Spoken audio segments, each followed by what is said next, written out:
शौहर पर ज़रूरी है कि वाक़ईतन अगर उसके माँ बाप उसके साथ ज़्यादती करते हैं तो उसको अलग कमरा एक दे दे। मतलब एक मकान बना हुआ है, माँ बाप बूढ़े हैं, एक ही बच्चा है, तो उसको एक मकान में अलग कमरा एक दे दे जिसमें सास और ससुर की अमल दखल ना हो। अगर बीवी अलग रहना चाहे तो फिर माँ बाप का क्या होगा जिनका एक ही बेटा हो, क्योंकि इस्लाम जॉइंट फैमिली के साथ नहीं है, इसकी वजाहत कर दीजिए।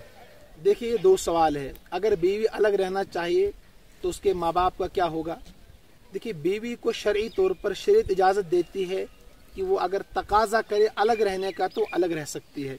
वो पहली बात फिर आएगी कि अगर वो बीवी वाक़ईतन मजबूर है, कहीं सास और ससुर की तरफ ज़्यादती होती है, वाक़ईतन अगर ज़्यादती होती है, अब वो शौहर से तकाजा करती है कि मैं अलग रहना चाहती हूँ, तो शौहर पर लाजिम और ज़रूरी है कि उसको अलग ठिकाना दे दे।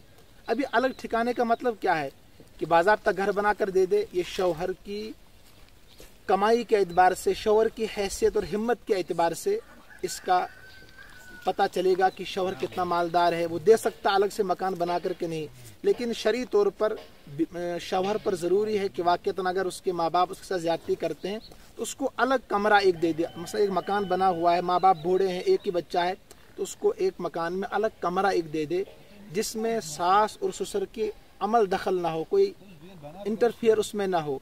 अगर उसको अलग एक कमरा दे दिया है और खाने पीने के लिए अलग कमरा दे दिया है तो अब बीवी दोबारा से तकाजा नहीं कर सकती, क्योंकि एक बेटा है और बेटे पर माँ बाप की खिदमत करना ज़रूरी और लाजिम है। लेकिन अगर इसके बावजूद भी बीवी तकाजा करती है अलग रहने का और उसके अंदर हिम्मत ताकत है, वो मालदार है और घर से भी बीवी मालदार है, तो लिहाजा उसकी हैसियत के मुताबिक उसको अलग मकान दे दे।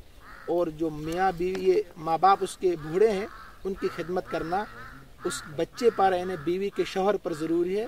शौहर यानी जिसके वो माँ बाप है वो उनकी खिदमत करेगा। चलिए।